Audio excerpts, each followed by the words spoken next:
económico, más trabajo para los juzgados, pero en el resto de Europa las custodias van evolucionando y no son fuente de un conflicto tan grave como lo es aquí, quizá porque todavía nos falta mucha cultura de la separación y el divorcio. ¿Estáis todos de acuerdo en que se solicitan muchas custodias compartidas? Sí, vamos a ver, y no se solicitan tantas como se quieren, te explico. En las asociaciones, cuando nos vienen los padres y madres a preguntarnos y demás y asesorarse, nos dicen, mira, es que he estado en 2 abogados, en 3 abogados, y lo que me comentan es que custodia compartida es muy difícil, que más vale llegar a un buen acuerdo y que es mejor, y en algunos casos nos dicen, prefiero luchar por una custodia paterna antes que por una custodia compartida, porque para la custodia compartida tiene que tener el visto bueno del Ministerio Fiscal, tienes que pasar por una serie de trabas que se ponen desde el principio. ¿Y para la paterna? Para todo hace falta el visto bueno del Ministerio Fiscal. Y para la paterna, sí, sí. Será más complicado siempre una paterna o una monoparental o de una de las partes que no una compartida. Para la custodia compartida, lo que marca la legislación actual es que tiene que haber el visto. Sí, pero yo creo que cuando tú hablas de custodia paterna es del... Pero para todas las custodias el Ministerio Fiscal debe estar de acuerdo. O sea, cuando hay hijos menores es perceptiva la intervención del fiscal en cualquier tipo de procedimiento, pero además, si ya es de por sí complicado una custodia compartida, una custodia unilateral todavía más complicada. Me refiero en el caso de darla a la otra parte, o sea, en este caso, por ejemplo, al padre. Porque si hace falta un plus para la compartida, imaginémonos para quitarle esa custodia a la madre, aun cuando la ley de 2005, la reforma de la ley 15 de 2005, ya quitó el precepto que había que decía que la custodia la tendría siempre la madre cuando el hijo fuera menor de 7 años, siempre que no hubiera causa para quitarle la custodia. O sea, por eso teníamos esa ancestral custodia de los menores por parte de la madre, pero ese día ya no existe. Lo único que pasa es que sí hay una tendencia y hay como un rebufo a seguir con aquello, pero si el padre es merecedor y si las circunstancias lo aconsejan, ¿por qué no? ¿Qué ocurre? Que hay un problema fundamental aquí, y es que la ley recoge que para que pueda haber una custodia compartida tiene que haber un buen trato y una buena relación entre los progenitores. Pero yo comprendo que esto no es unilateral, que tiene que contar con las dos partes para poder llegar a ese buen entendimiento, pero como comprenderás, si tenemos una custodia, una pretensión de custodia compartida entre 2 personas que se llevan como el perro y el gato, el niño lo va a pasar muy mal. Lo va a pasar fatal. Me gustaría que José Antonio terminara su argumentación. Pero vamos, es lo que estábamos comentando. ¿No? Tú me dices que para llegar a una custodia compartida es necesario que haya un acuerdo entre las 2 partes. Vamos a ver, si yo llego a un contencioso... Yo no he dicho eso. Comentabas que si nos llevamos mal... Sería ideal un entendimiento, un buen entendimiento. Para llegar a la custodia compartida. Pedir y el juez la puede dar con la anuencia del fiscal. Claro, pero lo único que pasa es que hay un requisito que se tiene en cuenta, y es que el buen entendimiento entre los progenitores. Claro, pero si llegamos a un contencioso es porque no hay un buen entendimiento entre los progenitores. Lógicamente. Entonces, ya partimos de esa base. Pero puede que el contencioso se llegue a lo mejor por un motivo económico, pero a lo mejor entre las partes, entre ambos progenitores, hay respeto, hay cierta cooperación entre los hijos. Es decir, para una compartida, el grado de conflicto entre ambos progenitores debe ser inferior al esperable, porque son personas que tienen que estar de acuerdo en muchísimas cosas. Claro, pero sea por un conflicto económico, sea por un conflicto de afectividad, sea por un conflicto, hay un conflicto, da igual. Y las partes siempre van a personalizarlo, porque nosotros nos encontramos con eso día a día. O sea, todos los días vienen padres y vienen madres con este problema, ¿no? Es que él lo que quiere nada más que es dinero, y me hace daño con los niños, ¿vale? Pero al final hay un conflicto, y como hay un conflicto, el juez no da una custodia compartida. Lo que tiene que hacer el juez y lo que tiene que hacer es eliminar ese motivo de conflicto. Bueno, si pudiera entrar en el alma y la mente de cada uno de los seres humanos. Tú me estás hablando, por ejemplo, de un tema económico. Me estás hablando de un tema económico.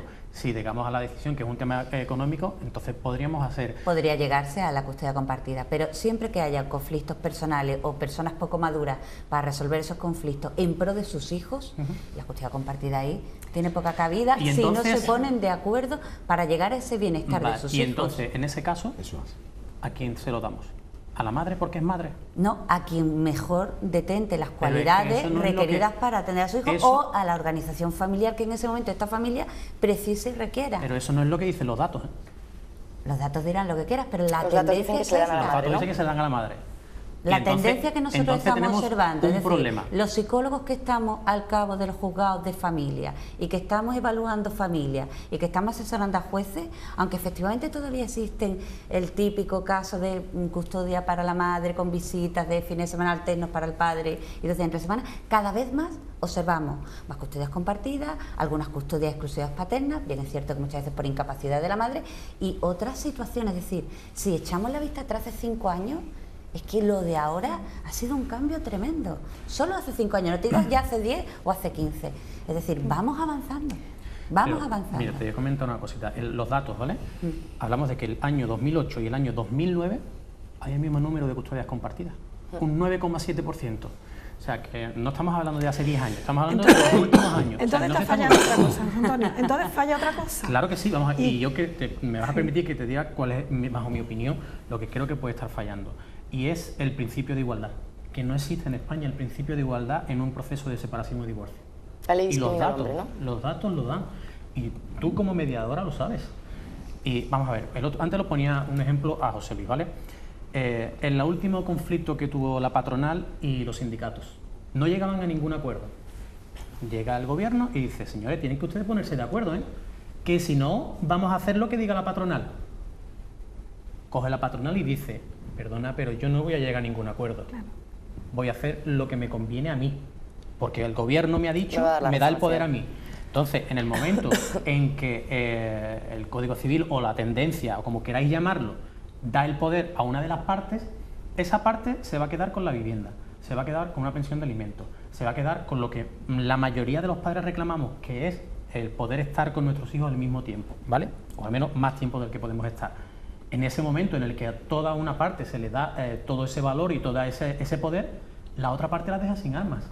Entonces, en el momento que lleguemos y salgamos a una igualdad real, es decir, como decía don Manuel Altaba, llegan ustedes a una sala y pónganse de acuerdo, porque si no salen ustedes de acuerdo, van a salir con la mitad. Sí.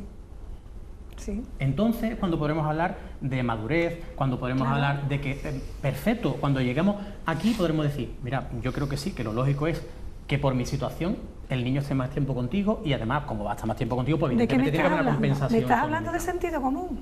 Claro, y le estamos pidiendo, pero el sentido común no se Pero yo creo que es como ha dicho. Claro, pero le estamos pidiendo a esas personas que están en ese momento con las emociones. En carne viva, sí. Le estamos pidiendo que tengan sentido común, que sean capaces de hacer lo mejor. Pues es que seguramente se van a equivocar. Sí, pero también se está pidiendo que sean padres responsables. En que las resoluciones no pueden ser para siempre. Y que la única forma de modificar eso sea metiéndose otra vez a pelear. Otra vez vámonos al juzgado. Otra vez vamos a restregarnos. Hombre, también se hacen convenios con la vista, ¿eh? Donde se regulan determinadas edades de los menores. Pero es muy difícil. Vamos, que digo la que no, situación laboral y personal de cada persona varía en segundos. ¿Cómo cambiamos eso? La única forma es empezar a entrar, pero desde pequeños, en una cultura del diálogo y de ponernos en el lugar del otro, que cuando lleguemos a situaciones duras, sepamos parar un poco y no se nos desborde. Pero te repito, desde el principio de igualdad. O sea, claro, pero bueno, es igual que cuando, me estás pidiendo